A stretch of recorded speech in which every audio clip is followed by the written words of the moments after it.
Hey there, beings, people, other digital things you're watching. Help me mind. If this is your first time here, I am Dear Dating, your self-investment storyteller. And on this channel, it's all about creative thinking and writing as it relates to our personal development. So we're coupling the personal development journey with the entrepreneurship journey so that we can see how that mirrors. But if you are a creative entrepreneur, I hope that on this channel, it will inspire you to create or to present or to start new conversations as we go into a lot of these thoughts. But those who are just on that self-development journey with me, we're going into all types of thoughts and being creative with our thoughts. We're being raw with our thoughts, intentional, being inspired by other content and inspired to create thoughts that's actually going to allow us to have thoughts that provoke action, and action in a way that serves our world and serves the people around us instead of draining and dividing. So that's a lot to say, but hopefully you guys were all here with me. I am going to do something cute today with Quora. Quora is an online platform for question and answers, and so I'm coupling this Dear Danny experience with Quora. But before we get into today's assignment, I want to give a special thank you to the sponsor of today's video, Keen. Thank you, Keen, for sponsoring today's video.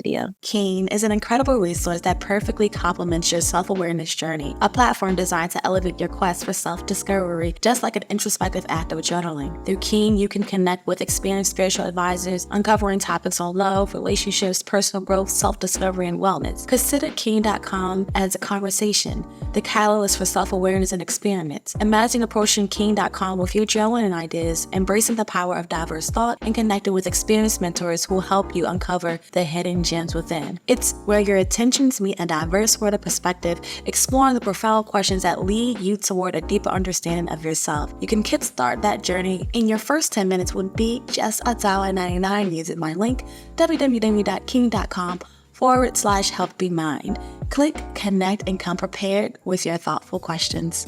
Okay, so here we go. I am going to go and share my screen because I want you all to see where I'm reading from, which is on Quora.com. And so this is an article that came through my inbox because since I'm doing this Dear Danny shabang bang bang, I want to be able to get content that I'm going to be inspired by so that I can bring it all to you and we can create some journal assignments or self-investment activities from them. So here's what the article says. It says 7 things you can understand about anyone through his or her behavior.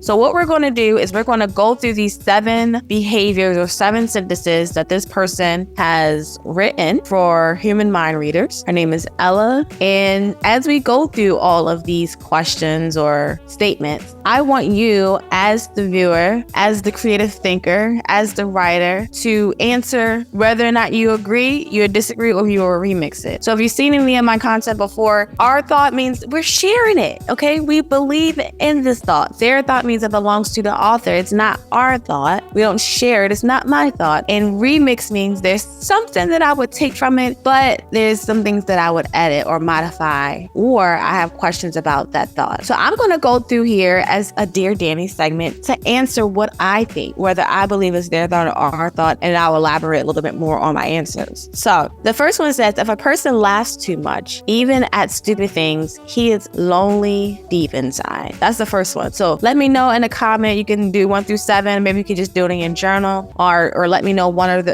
the other. What did you choose? If this is the first one, if you are thought, their thought, or remix. The second one says, if a person speaks less but speaks fast, he keeps secrets. Is it our thought, their thought, or remix? Write it down in your journal. Put it in a comment. This third one says, if a person sleeps a lot, he is sad. Our thought, their thought, or remix. This next one says, if someone can't cry, he is weak. What do you guys think? Our thought, their thought, or remix? Okay, the next one, if someone eats in an abnormal manner, he is tense. Our thought, their thought, or remix. The next one says, if someone cries on little things, he is innocent and soft-hearted. Interesting. Our thought, their thought, or remix. And then this last one, if anyone becomes angry over silly or petty small things, I mean, he needs love. Try to understand people more. Our thought, their thought, or remix. So I'm curious, friends, what do you guys think? Are you agreeing with all 7 of these? Do you think they're all remixes? Do you think that there's some validity to them all? After reading this, I am going to say remix for all of them. And the reason I want to say remix for all of them because there is there's nothing to pull from. And sometimes when we're on the internet and we're receiving all this information, we're downloading all this information, we don't stop and say, where did that person get this information? And how did they become the authority on that topic or that thought? And so that requires us to come back into ourselves and figure out, why do we resonate with one thing versus the other? It's just an opportunity, a chance for us to really consider our everyday movements. So what I want to do here now, and I'm just going to share an example. I'm not going to do it for all, but I want us to think in a way that requires us to research our thought, okay? So what we're going to do now is I'm going to show you just something that you could use as it relates to your own research with anything or with any question. So I'm going to go into ChatGPT. I think ChatGPT is better than Google. Don't tell Google I said that. Anyway, we're going to ChatGPT and I'm going to pick one of these. So I think that I'm going to go with this first one. If a person laughs too much, even at stupid things, he is lonely deep inside. So I'm going to take this and I'm going to go into ChatGPT. Is there any validity to the following statement? So I'm going to start off very simple. Is there any validity to this statement? And then I'm going to show you just 2 additional questions I'm going to bring forth to ChatGPT so that you can see how you can take any question and then really see both sides. So is there any validity to the following statement? If a person laughs too much, even at stupid things, he is lonely. So here is ChatGPT's response. The statement you provided is a generalization and doesn't necessarily hold true in all cases. While it's true that people's behaviors can sometimes reflect their emotional state, it's important to remember that laughter and emotions are complex and can be influenced by various factors. People laugh for different reasons, including humor, social bonding, nervousness, and even as a coping mechanism. Just because someone laughs a lot, even at the things that might seem trivial, it doesn't automatically mean they are lonely or unhappy deep inside. Loneliness is a complex emotional state that can stem from a variety of factors, such as a lack of meaningful social connections, isolations, or personal struggles. It's not accurate to diagnose someone's emotional state solely based on their laughter. It's important to avoid making assumptions about someone's feelings or experiences based solely on surface behaviors. If you're concerned about someone's emotional well-being, it's generally more effective to engage in open and empathetic communication to understand their perspective better. Ooh, look at this line. It's generally more effective to engage in open and empathetic communication to understand their perspective better. So this is with any type of content or any type of conversation we have with people who are just saying random things. Give yourself an opportunity to be empathetic first and then present some questions so we can actually bring some validity to it. So in life, and this is just my perspective, this is the Dear Dandy perspective. In life, we have people who become authorities on topics. They become authorities on topics because they had an experience, and then from their experience, they've come to conclusions. And sometimes the things that they share with us can be something that's helpful, and sometimes it can't be. Even when you're listening to Dear Danny, my goal is not for you to take whatever I say and say, that is golden, that's life, that's how I'm gonna live. It's for you to take the framework and identify that framework in your own conversations and see if it's effective or not for you. So from here, here's what I would do. Thank you. I'm going to say thank you. So what I'm going to do next is I'm going to present this question and I'm going to say thank you first. Is there any research that can support this statement from 2 different perspectives or 2 different, I don't know what I'm going to say. I'm going to say two different perspectives. So what I'm trying to do is get an idea of if there's anything that can support this statement of research, whether it's agreeing or it's disagreeing. So this is what ChatGPT says. As of my last knowledge update in September 2021, I'm not aware of any widely recognized or established scientific research that definitively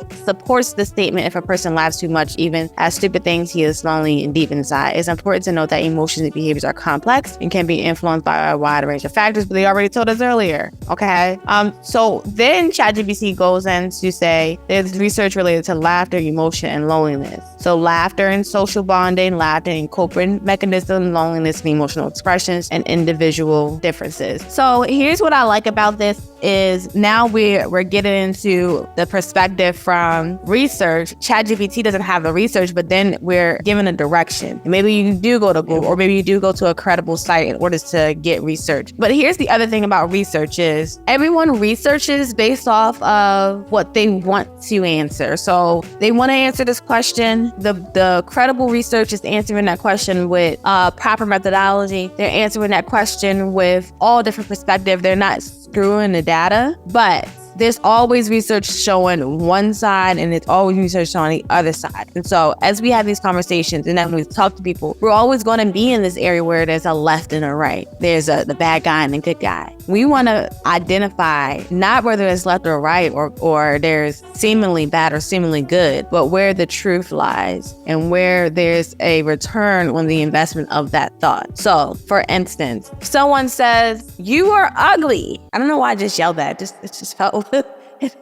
extreme. But if someone says you are ugly, what's the validity in that thought? Are they getting this because everyone around them says that you're ugly? Are they getting it because you call yourself ugly? Where are we getting this fact from? Is there anything that you can do in order to change that? Is that an absolute fact? Is there anything that you want to do? Do you believe in this fact? Because sometimes there's the idea that we are believing in facts and that's what's making it true. Or sometimes something can be true and we're trying to unbelieve that truth. So we need to just determine where we are in that thought. So I'm actually not going to go to the second question with this. I'm going to end it because I don't want to make this too long. But you guys let me know in the comments how you feel about my Dear Danny response. I do not want it to be that you agree or disagree just because you like my style. Okay, I want you to really engage in this conversation. Engage with this conversation in your journal. Really think about this one question: our thought or their thought, and why? When it comes to these different quotes that were on this Quora statement, you can use that, or you could just consider something in your life where you never really thought it through,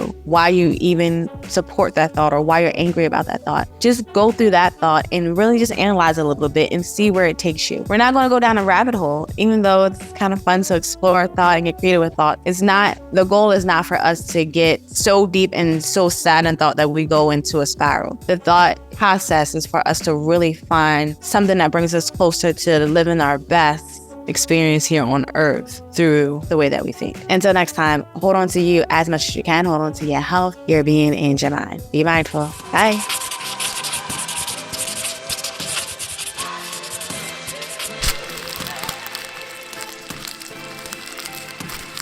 This experience is brought to you by peaceequations.com. Choose life, choose joy, choose peace over chaos.